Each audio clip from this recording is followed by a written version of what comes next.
disminución en esa tendencia, es decir, están enfrentando problemas significativos.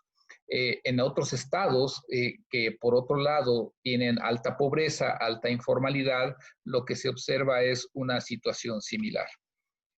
Cuando vemos la radiografía de todos los estados, de las entidades que hay en el país, al final de cuentas lo que se está observando es una caída generalizada. Lo que vemos es en la primera columna de que solo 6 estados de la República están creciendo. Es decir, solo Colima, Tabasco, Veracruz, Nuevo León, Sonora y Campeche tienen tasas positivas en los primeros 4 meses del año en construcción. En el sector público son 8 entidades las que tienen ese desempeño y en el sector privado 11.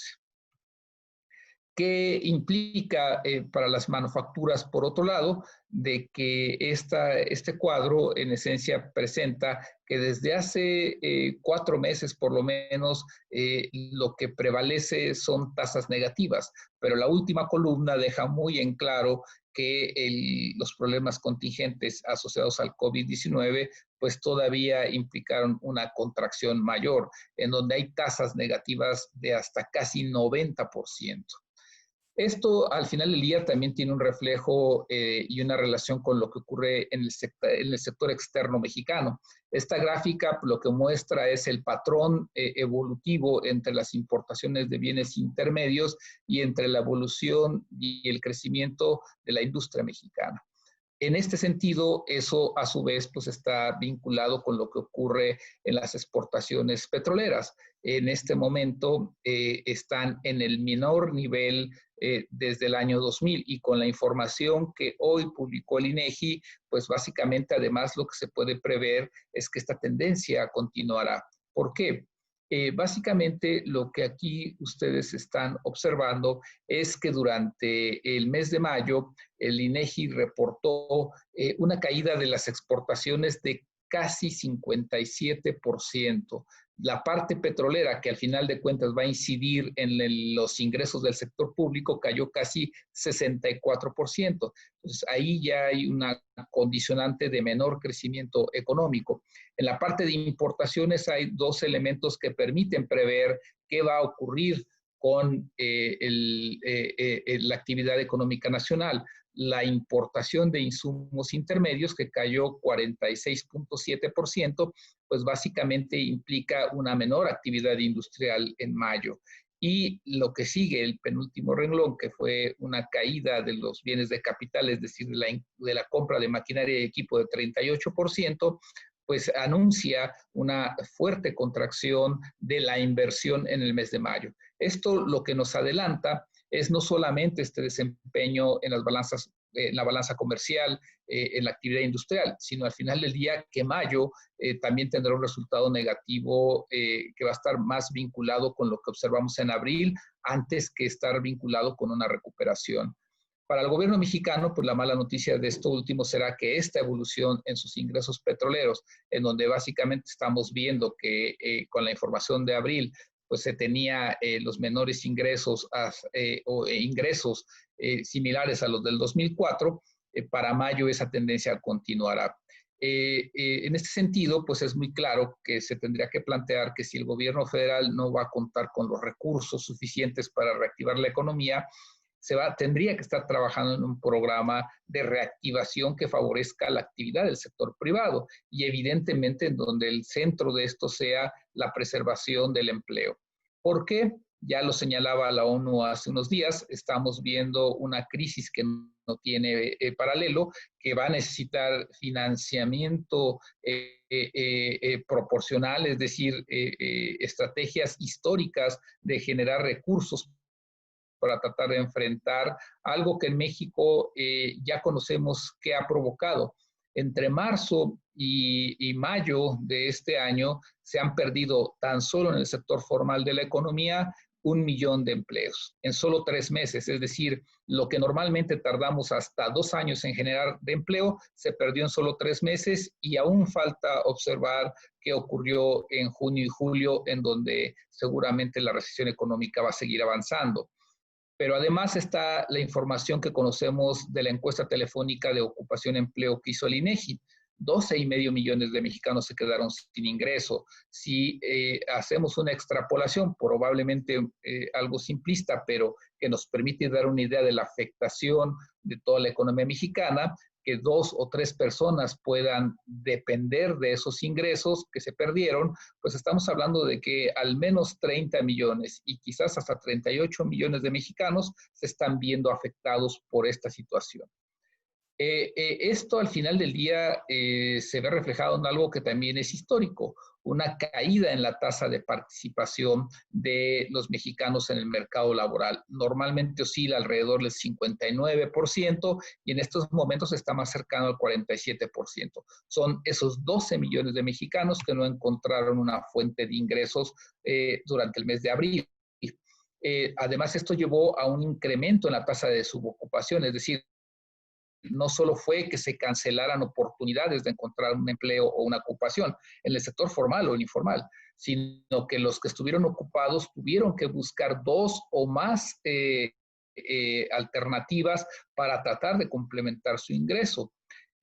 Y esto se ve todavía más delicado cuando se observa la tasa de condiciones críticas de ocupación. Esta tasa está en el 35%, algo nunca antes visto, y básicamente lo que expresa es que quienes tienen un trabajo no están laborando las 48 horas de ley, o si lo están haciendo, que trabajen más de 48 horas, no ganan más de 2 salarios mínimos por hacerlo.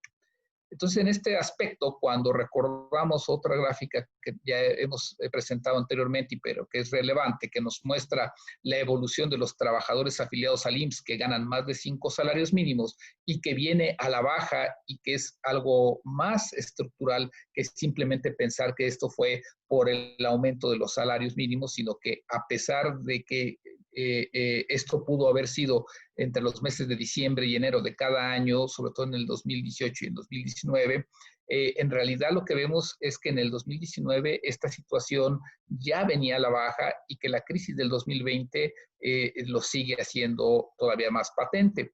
Y entonces aquí pues recordar lo que dijo el Coneval y que hace mucho sentido, que al finales del segundo trimestre, es decir, al terminar este mes, podría haber hasta 11 millones más de personas que cayeran en pobreza laboral. Es decir, que sus ingresos no les alcancen a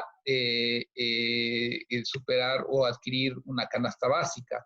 Y aquí pues nosotros reiteramos lo que hemos presentado, lo que hemos planteado. La pobreza por ingresos, es decir, antes de tener o de contemplar otros factores, sino el más básico, el del ingreso laboral, puede implicar que al cierre de este año tengamos casi 69 millones de mexicanos en pobreza por ingresos, el número más alto en la historia del país.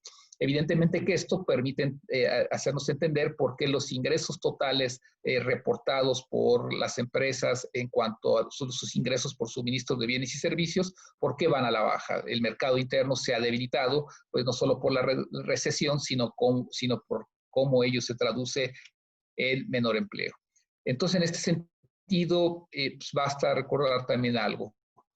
El mundo hoy no tiene un programa vinculado, integrado de recuperación económica. Como lo planteó Robert Lighthizer, Estados Unidos va a tratar de evitar que más empleo salga de su país, es decir, va a aplicar una política proteccionista.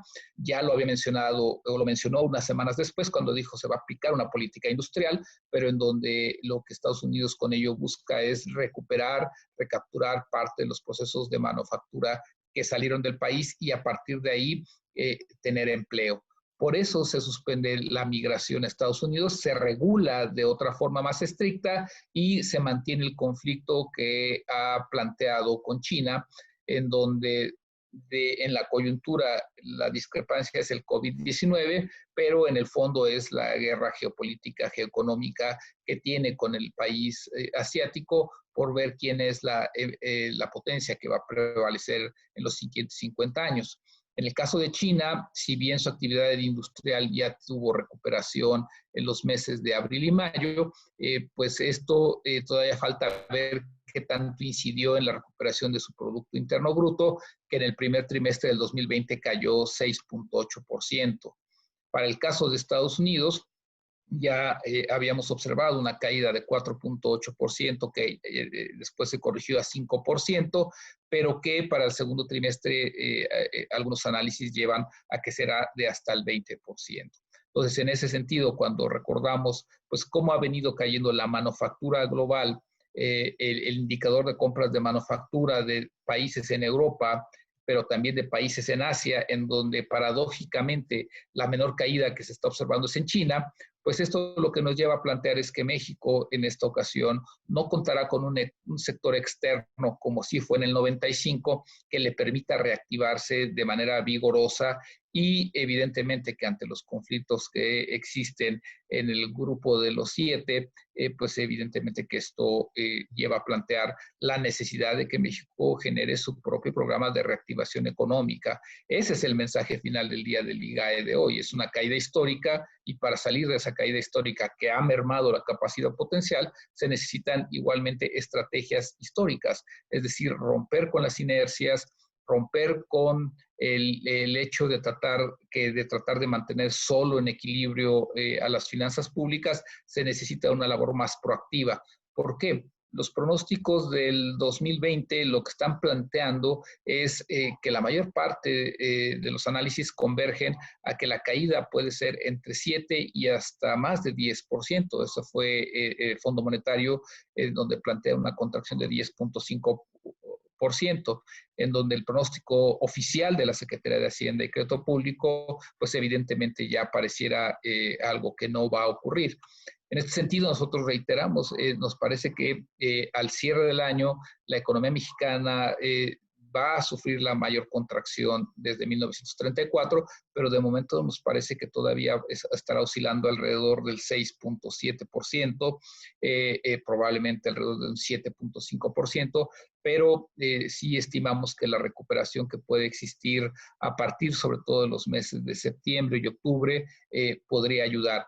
Esto salvo que exista un segundo periodo de confinamiento de coronavirus o que las condiciones adversas que estamos viviendo todavía en junio se extiendan y que en este sentido esa situación junto con lo que se vive en el entorno político en Estados Unidos por la sucesión presidencial, pues acaben influyendo en deteriorar todavía más la economía mexicana y que, digamos, que siga ausente alguna estrategia integral de política económica.